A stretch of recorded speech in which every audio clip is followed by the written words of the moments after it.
Good afternoon. This is Dr. Benson Kelly from the St. Regis Mohawk Health Services. It is now September, and not only will children and teenagers be going back to school soon, but we will be entering the cough, cold, and allergy season. With the COVID virus, everything will be more complicated. Today, we hope to give a bit of guidance on certain situations that will probably develop. Colds and flu and allergies have many symptoms in common with COVID, such as fever, aches and pains, congestion, sore throat, and cough.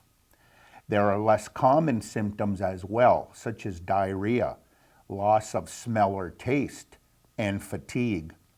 If your child has any of these symptoms, please do not send them to school. Or if you as an adult have these symptoms, please do not go to work.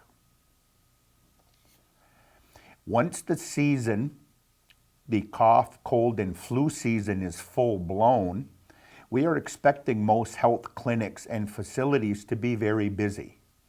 We are asking people with symptoms that are not life-threatening or mild to stay home and rest, drinking plenty of fluids, using Tylenol, and taking your mother's chicken soup. The majority of patients do not need immediate care and do not suffer long-term problems by waiting a few days.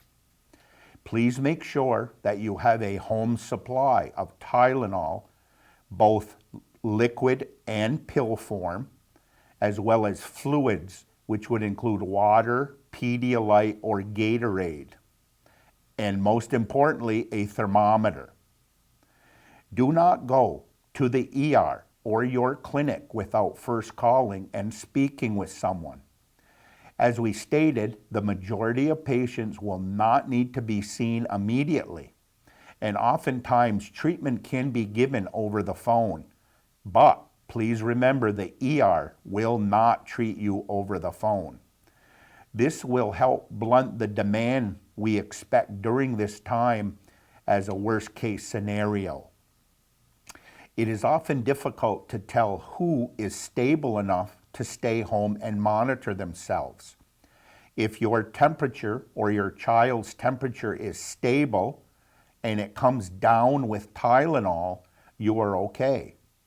The temperature range I'm talking about are anywhere from 101 to 102 degrees.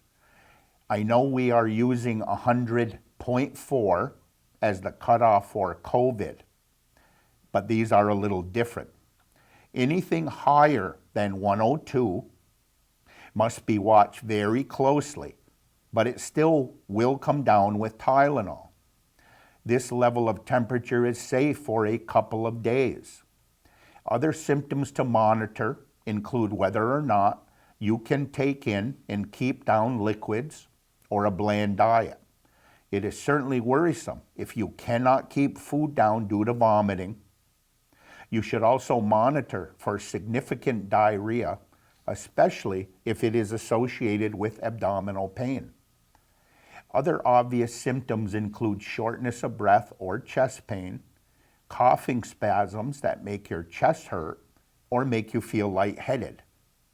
Please note that these tips are generally safe for children over the age of 1, but those younger than 1 are more fragile and need to be watched closely and have a lower threshold to call your healthcare provider in a child under 1 year. We expect there may be a large demand for COVID testing. It is our belief that there will be a relative shortage of these tests and they will not be available on demand. That is why we are suggesting people that have symptoms consistent with a cold or the flu wait it out a bit at home, as long as your symptoms are not severe. After a couple days, it will be easier for everyone to figure out who absolutely needs a COVID test and who probably does not need one.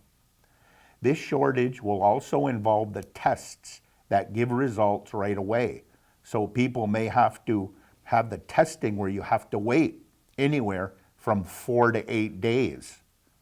We are asking that all employers keep these things in mind when they have employees who are sick. It is not a good idea to pressure them to come back to work too soon or to pressure them not to go home if they do not feel well. They should only return to work when they are 100% healthy. In closing, I have just a couple of bullet points. Number one, with the advent of the COVID virus, we are expecting the cough, cold, and flu season to be more complicated than usual, and we are asking people to do their best to take care of themselves and their families at home, especially if they are not severely ill. Number two, be prepared in advance and try and have a thermometer, plenty of Tylenol, both pills and liquid, and fluid to keep hydrated. This would include water, Pedialyte, or Gatorade. We talk about a bland diet, and that would consist of things like crackers, dry cereal, Jell-O, and small amounts of apples or bananas. Not very exciting, but good for you.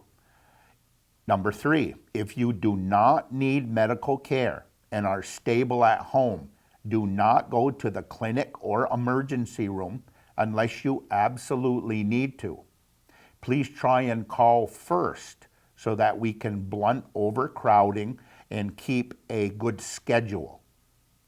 Number four, please get a flu shot when they are available, probably mid-October. Number five, we have been somewhat fortunate in the 4 counties of northern New York in that our infection rate is lower than most other areas. And much of the praise goes to our community for taking care of themselves. We have been fortunate that most of the positive tests in our area have not resulted in severe illness or death.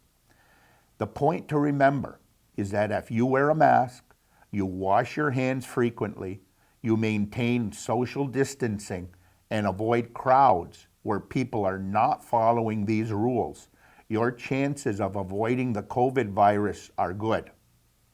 Number 6, most of us will get varying degrees of a cold or congestion or the flu this season.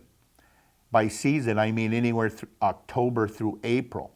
But most of these illnesses lend themselves to being taken care of by yourself at home using common sense. And last is a quick note about the incubation period of COVID. As we have learned more, we realize that from the time of exposure, whatever that may be, a test probably will not be positive for up to 7 or 8 days. This means that often we will ask you to stay at home and incubate yourself for a few days before we even consider giving you a test. The public health agencies in Franklin County and St. Lawrence County are recommending 8 days before you be tested from the time of an exposure. So please keep that in mind and don't be too upset with our healthcare personnel. If you have any questions, please call the clinic at 358-3141 and please take care of yourself. Thank you.